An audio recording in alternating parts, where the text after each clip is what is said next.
odds. LeBron looking like one in this thing, doing math, launching that, and then playing a little deep for you, rips that off, and he'll take it farm to table right past Steph.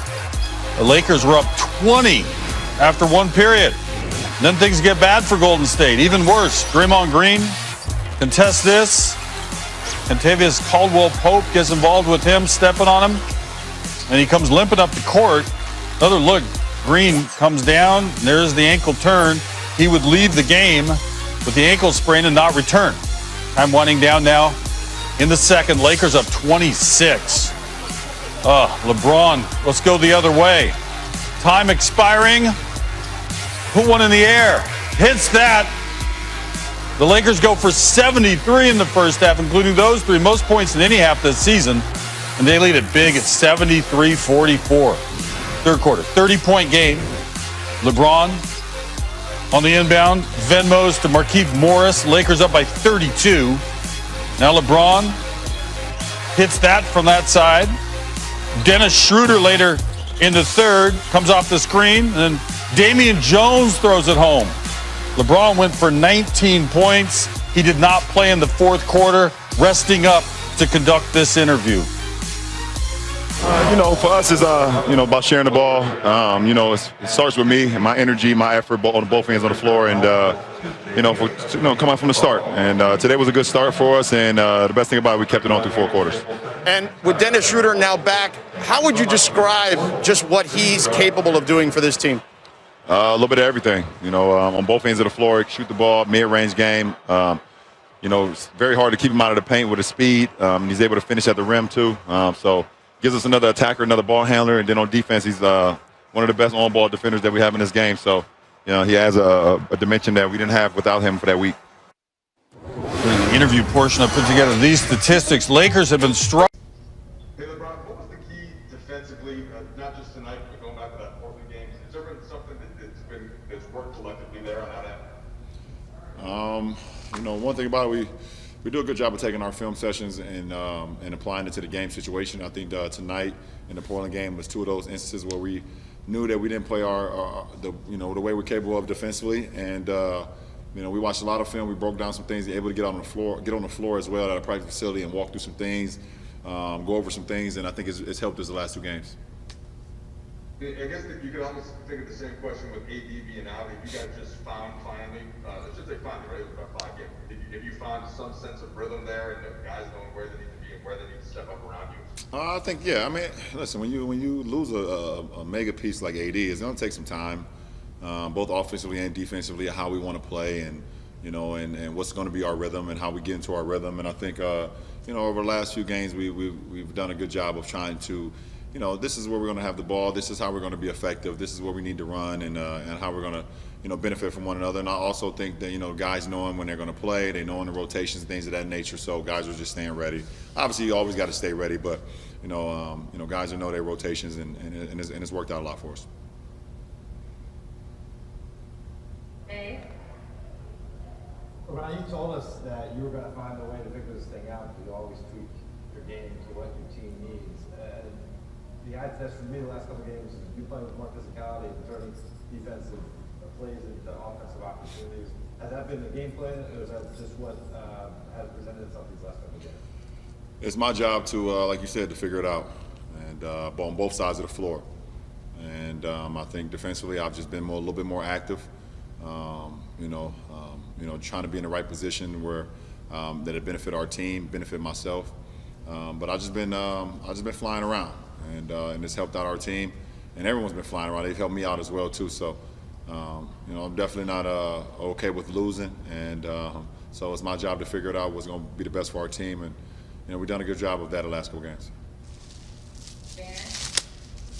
LeBron, before the game, LSD for kind of, he's an expert at trying to, right? He's got a player exposed a bunch of different times. He said that he thought this might be the hardest circumstance, with no fans, with game check on the field, any team trouble. Curious, when you look at this past month, what does that tell you about how tough this is going to be, and how do you think you guys kind of came through it? It's been extremely tough. you have to literally like self motivate yourself every single day. You know, and it's very tough because you're playing every other day, if not back-to-backs, and it's not much downtime. So, you know, you have to like motivate yourself. And you know, being here in California, like you said, you know, us and SAC and Eclipse and GS, we don't have the luxury of having fans right now.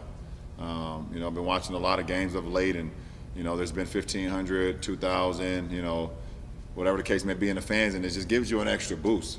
So I'm just waiting, hopefully sooner than later. I would love for us to start having fans here in California, especially here at Staples. You know, it's just adds so much for us, and also to see our fans too. But yeah, it's very challenging, and like I said, you just gotta have that self-discipline and that self-motivation to know that you're going out there, and you just have to be able to use your teammates, use yourself, and you know, and to get the energy. 18 plus years, LeBron. What self-motivates you still? Because at the end of the day, there's some kids out there that's still watching me. They're watching the way I play the game of basketball. They're reading the narrative of, you know, will I be tired, or you know, am I satisfied, and things of that nature. And I don't want to give them an excuse, no matter the circumstances. You know, you still go out there and you know, you still go out there and play as hard as you can, and give your life to the game, because the game will give it back to you. So I understand I have a responsibility that's beyond myself when I hit the floor. Okay, last three. Kyle. Hello, LeBron. Obviously, you guys played Portland in the playoffs last year, and Golden State is a team that you know well, and players that you know very well. Defensively, how much has that familiarity that you guys have, perhaps you personally have with those players, played into the performances you've had? Well, I mean, we've our coaching staff has done a great job of putting together a game plan, and we've just tried to execute that. I definitely got a lot of familiarity with, obviously, with GS, you know, and some of the players that they have on the floor, because of our, you know, the last 10 years, obviously. But also, you know, with Portland and the series that we had with them not too long ago. But, you know, for me, I kind of always try to keep myself, you know, familiar with whoever we're playing by watching film and diving into things that they're going to do, and just to put my team in a position to be successful. Is it kind of fun when some of your study pays off in those anticipation steals, blocks, things like that, where it's what you study, not what you see right in front of you? Yeah, absolutely. I mean, it puts you in front of, you know, it gives you an opportunity to be ahead of some plays as well. Some of it is reading and reacting, you know, obviously, but, you know, to be able to be in a position where you can, you know, be there before the, you know, the actual action takes place, because you've broke down the film and you watched it, it helps out a lot. Bill Warren. Sound like some crutches, didn't it? Hey, LeBron, this is going to be a long topic, but obviously, you know, 17 straight All-Star games for you. Do you, sorry, feedback. I'm wondering what you remember about your rookie year when you played the Rookie Challenge in LA, and what that first All-Star weekend experience was like for you. It was incredible. First of all, I'm a kid from Akron, Ohio, and I was in Los Angeles for my first All-Star game. And that was an incredible, you know, moment for myself, for my family, to be here. Obviously, I wanted to be in the All-Star game. Still kind of irks me a little bit, but I got over it. But you know, it's just being here and being around Melo and D Wade and the rest of the guys, and you know, just being a part of the festivity is something I watched my whole life. You know, I was like, wow, how great it'd be to be a part of All-Star Weekend, and for it to be my rookie year, and for me to be, you know, in the rookie challenge, it was something that I probably will never forget. You know, and I got an opportunity to wear some dope shoes that night too. You know, the Zoom Generation 1 Wheats. That's one of my favorite sneakers of all time. So I was just hyped. So it's a long time ago. It's like the miking drill. It's so long ago. So I'm happy though. Last question, Rashawn. Hey LeBron, Coach Vogel talked. He went all the way back to overtime games, and now maybe some fatigue set in for you guys during that 4-game skid. How much was a night like tonight needed, where, you know, big win and you only have to play 24 minutes? Well, I mean, you take it for for what it is, and we was able to take care of business. So it allowed a lot of our big guys not to play many minutes, and yes, we played a lot of minutes because of so many overtime games we've had this year. But you take advantage when you can. You prepare as if you got to play 48, and you let the game dictate the game. So tonight was not needed. It was half of 48 for myself, and I'll take it. So. All right, Stephen A., obviously the Lakers are without Anthony Davis. We're just hearing from LeBron. Do you think it's fair to ask LeBron to do even more? Well, to me, yeah.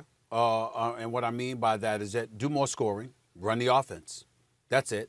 I don't think it is. I think it's necessary because the ball is in his hands. If he was a guy that was averaging 25 and 27 because you had a point guard and other leaders on the squad that were distributing you the basketball and your job was just to put up points, that would be different.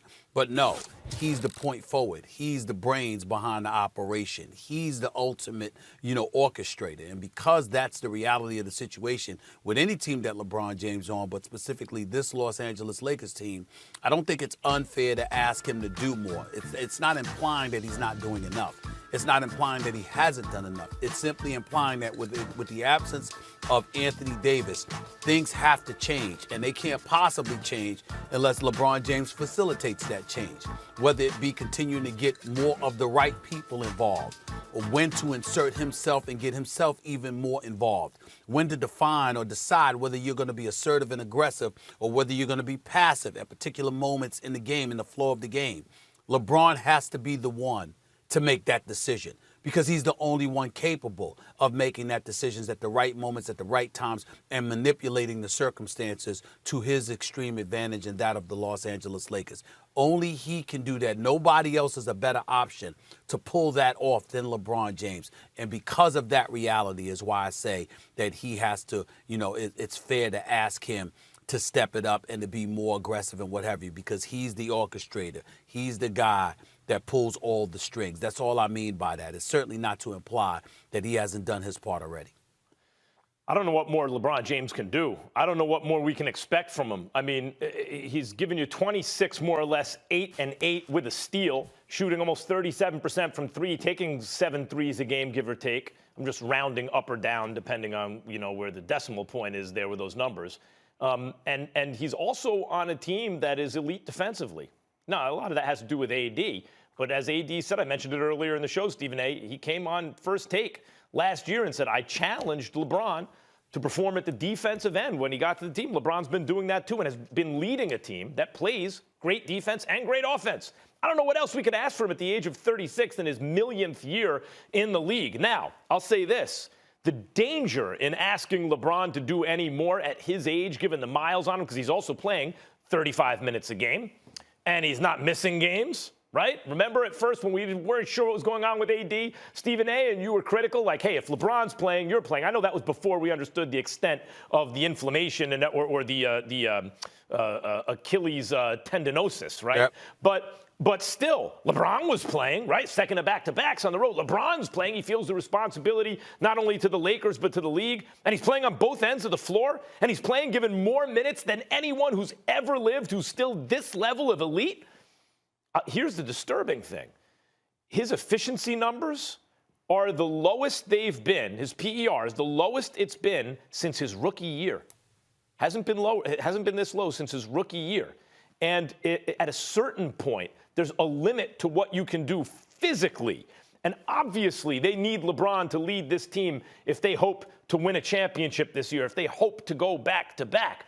But so you want him to play offense, run the offense, of course, score what more? Play defense, lead. Also, he's figuring out in AD's absence, what can my team do, right? He finds Caruso in the corner, misses the shot. Caruso misses a shot. He's criticized. Oh, why is LeBron passing the ball with the game? The guy was open, so he passed the ball, right? So he's also dealing with the most scrutiny, the most pressure, the most minutes into his career, anyone who's ever played like this before, on a defending championship team. I don't know what else he can do. It's not fair to ask